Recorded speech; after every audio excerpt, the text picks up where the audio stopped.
Chances are you access video every day on some kind of device, and the person recording those videos is composing a shot they want you to see, whether they know it or not.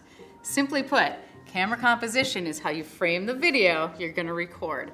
A well-composed shot holds the viewer's attention, and to do that, we need to think about a few things, starting with the rule of thirds.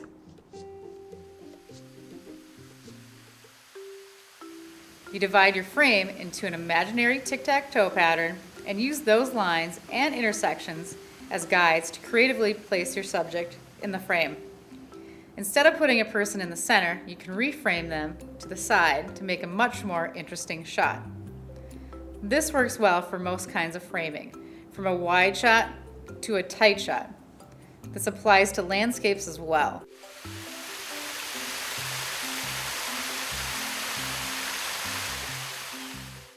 When recording a person, the eyes are the main focal point. Compose the shots, the eyes fall on one of the uppermost imaginary intersections. The intersection you choose depends on the direction the person is looking. This places the subject slightly off center and builds in another element of composition called look room or lead room. There should be more room to the side the subject is looking, giving them looking room. Be sure to also give them proper headroom. Too much headroom can make the shot look unbalanced, and too little will cut off your subject's head. In video, you want to vary your shots.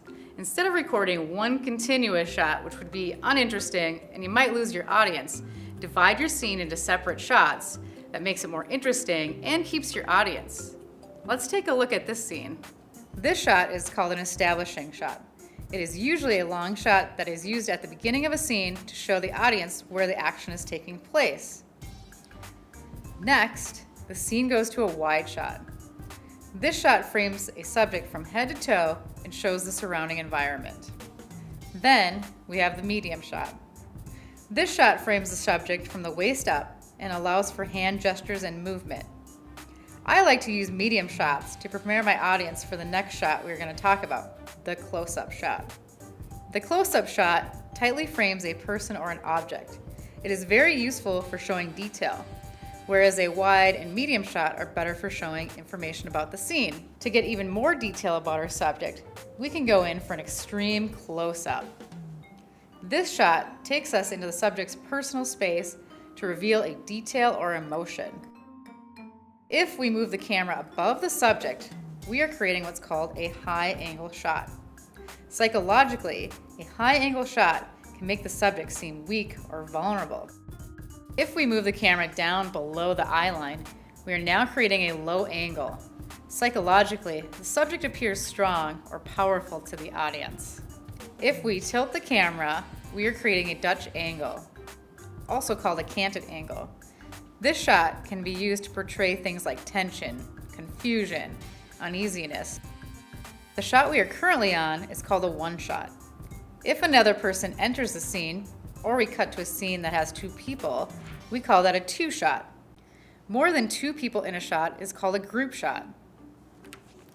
All right, we have almost everything we need to know to get out there and compose great shots. Almost. You have to know how to operate a camera in order to frame up those shots we just talked about. Camera tripods come with two locks, a tilt lock, which allows you to move the camera up and down, and a pan lock, which allows you to move left and right. Once our camera is unlocked and we're ready to frame our subject, we need to make sure they're in focus. To do this, we're going to do what's called a calibrated zoom. Locate the zoom control on the handle. Moving to the left will zoom out, and moving to the right will zoom in. In this case, the best way to do a calibrated zoom is to zoom in as far as you can on the subject's eyes and roll your focus located on the opposite camera handle. Once the subject is crisp and clear, you can zoom out and set your shot. Once you've mastered these basic steps, don't be afraid to take your shots up a notch by dollying and trucking. Dolly means to physically move the camera forwards or backwards from the action. You might hear your director say dolly in, which means move forward, or dolly back, which means to move backwards. Another term you might hear is truck right or truck left.